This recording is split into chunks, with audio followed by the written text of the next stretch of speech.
Jadi kalau misalnya kalian pengen cepat sembuh, terutama dari pikiran bangkit, ya jangan terus-terusan meratapi nasib, merasakan sensasi-sensasi ini kok nggak sembuh-sembuh, jangan mengeluh. Jadi selain dibantu obat-obatan, kita juga harus ada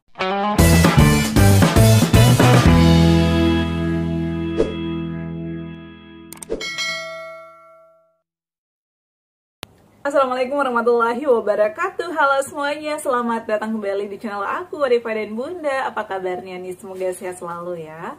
Nah, di video kali ini aku kembali menyapa kalian ya. Jadi aku juga pernah berjuang melawan asam lambung GERD anxiety ya, hampir 3 tahun. Alhamdulillahnya saat ini udah membaik, udah sembuh lagi. Dan tentunya aku masih tetap menerapkan 3P ya, pola pikir, pola hidup sehat, dan juga tentunya pola makan yang teratur ya. Jadi kita itu yang udah riwayat GERD gampang kambuh meskipun udah sembuh bertahun-tahun, jadi harus waspada ya, dan harus happy, jangan sampai kambuh lagi gara-gara dari faktor pikiran. Nah teman-teman, di video kali ini aku bakal share ya terkait salah satu pengalaman dari teman kita yang saat ini juga masih berjuang, dispepsia fungsional. Ya, jadi tadi itu ada yang hubungi aku lagi di kantor. Aku tiba-tiba kaget ya, karena aku tuh kan kerjanya di layanan darurat ya, layanan darurat DKI Jakarta. Jadi semua keluhan-keluhan warga, apapun itu biasanya mereka mengadukan ke kita ya.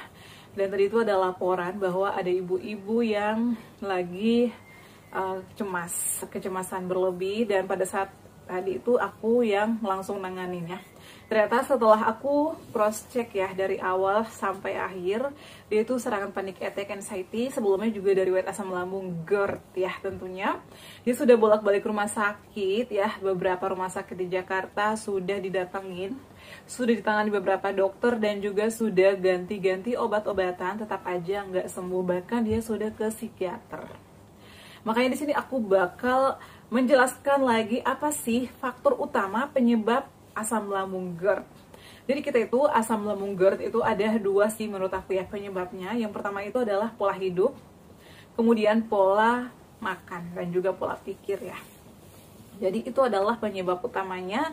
Dan kita itu yang sudah GERD biasanya ada 2 kategori, ada dispepsia fungsional dan juga dispepsia organik. Dispepsia fungsional ini jika misalnya kita sudah melakukan pemeriksaan lebih lanjut ke dokter spesialis ya, atau ke dokter ahli dalam, dicek ya, dispepsia fungsional itu sudah dicek semuanya, ternyata tidak ada hasil atau semuanya normal, itu namanya dispepsia fungsional. Dan biasanya ini terjadi dari penyebabnya itu adalah dari faktor pikiran nih, biasanya dari stres atau dari trauma yang di masa lalu ya. Kemudian yang kedua adalah dispepsia organik. Apa sih dispepsia organik? Jadi dispepsia organik ini, jika misalnya kita sudah dilakukan pemeriksaan ya, dokter spesialis penyakit dalam, ditemukannya ada luka misalnya, ada tukak, ada radang, atau ada batu apa gitu dan lain sebagainya ya. Itu namanya dispepsia organik. Dan biasanya kalau ditemukannya dispepsia organik ini, dokter akan lebih fokus ya memperhatikan, dan juga harus melakukan pengobatan rutin. Biasanya nih kita konsumsi obat-obatan sekitar 2-3 bulan untuk pemulihan, tergantung kondisi lambung masing-masing orang. Nah jadi lanjut cerita, tadi itu salah satu teman kita ini dia dispepsia fungsional karena pernah depresi, pernah takut mati, pernah sampai pengen bunuh diri ya. Dan tadi itu dia lagi cemas-cemasnya banget. Alhamdulillah aku menenangkan, memberikan beberapa saran, memberikan beberapa masukan, dia tenang, dia berterima kasih. Dan itu masih punya bayi ya, masih punya anak kecil. Ternyata yang paling banyak ya terkena asam lambung GERD psikosomatis itu adalah ibu-ibu, kebanyakan ya. Kebanyakan karena banyak banget yang nge-DM aku ya, yang nelpon aku. Dia itu kecemasan, anxiety, dan itu terjadi biasanya habis melahirkan ya, karena stres ya, ada tekanan kiri kanan ya, namanya ibu baru ya.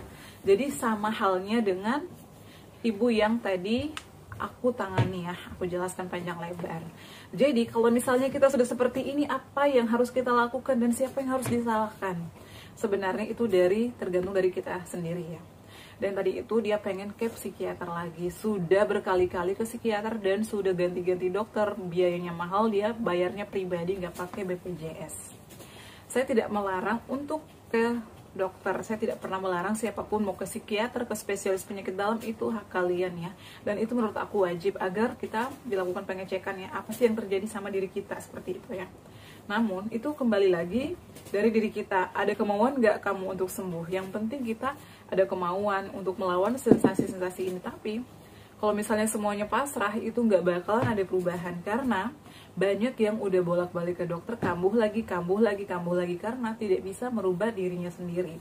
Merubah dirinya ini maksudnya tidak mau berubah, dia maunya terus meratapi nasib atau sensasi itu. Jadi kita tuh harus berdamai dengan sensasi itu, kita harus melawan sensasi-sensasi itu. Kita harus bertekad bahwa ini penyakit hanya sementara, ini penyakit pasti ada obatnya, aku pasti sembuh, aku masih punya masa depan, punya anak, punya suami, dan punya keluarga yang lain. Jadi kalau misalnya kalian pengen cepat sembuh, terutama dari pikiran bangkit ya, jangan terus-terusan meratapi nasib, merasakan sensasi-sensasi ini kok nggak sembuh-sembuh, jangan mengeluh. Jadi selain dibantu obat-obatan, kita juga harus ada kemauan untuk sembuh, harus dilawan sensasi itu. Aku juga ya tadi juga bilang perutnya masih perih, masih sendawa ya. Jadi kita itu harus menerapkan 3P-nya juga. Jangan mentang-mentang udah konsumsi obat-obatan ya, udah minum herbal, tetap aja makannya masih makan cabai yang berlebihan, masih makan goreng-gorengan yang berlebihan. Jadi kalau misalnya kita itu pemulihan, apalagi sudah endoskopi, sudah mengetahui apa yang terjadi pada diri kita, harusnya kita harus lebih waspada, lebih hati-hati. Ternyata ini loh yang terjadi sama aku. Jadi dari makanannya harus dipantang, kemudian pola pikirnya harus dikelola, pola hidupnya, olahraganya harus diterapkan. Dan kalau kalian yang masih merasa cemas seperti rekan kita tadi itu, aku sarankan sering relaksasi. Dan saya pun bertanya, apakah ibu sering melakukan relaksasi atau yoga? Yoganya hanya pada saat sholat berserah diri, itu sih hal yang paling penting menurut aku. Tapi kalau misalnya pikiran kita udah kemana-mana, biasanya nih aku sholat aja nggak khusyuk ya. Kalau misalnya pikiran negatif, karena kita tuh identik dengan overthinking, kita tuh selalu memikirkan hal-hal yang belum tentu terjadi sama diri kita. Ini sering banget dialami oleh pejuang asam lambung, GERD, anxiety, psikosomatis. Jadi kita harus melawan pikiran-pikiran itu. Makanya jangan heran kalau pejuang asam lambung, GERD, anxiety, psikosomatis itu badannya identik kurus, karena berat badannya makin hari makin turun, karena susah mengontrol pikiran. Jadi untuk mempercepat proses pemulihan kita, selain pola pikirnya dikontrol, kita juga harus tetap makan. Meskipun misalnya nggak nafsu makan, dipaksain ya. Karena kalau kita nggak makan, itu nanti bakalan makin ngedrop badan kita, makin stres, makin kurus, daging kita makin nggak ada. Jadi kalian yang saat ini masih berjuang, masih banyak sensasi, nggak usah takut. Kami yang udah sembuh juga pernah ada di posisi itu. Jadi semuanya pasti bisa terlewati ya. Selama itu nggak seperti itu, semua penyakit ada obatnya. Yang penting kita itu mau, ikhtiar, yakin kalau aku bisa, aku mampu melewati semua ini. Dan setelah panjang lebar aku menjelaskan ya, tadi itu dia mulai tenang dan dia berterima kasih dan akan berubah insya Allah. Makanya kalau kalian teman-teman ingin cerita, ingin curhat, saran aku jangan ke orang-orang yang belum pernah kena GERD, anxiety, atas asam lambung.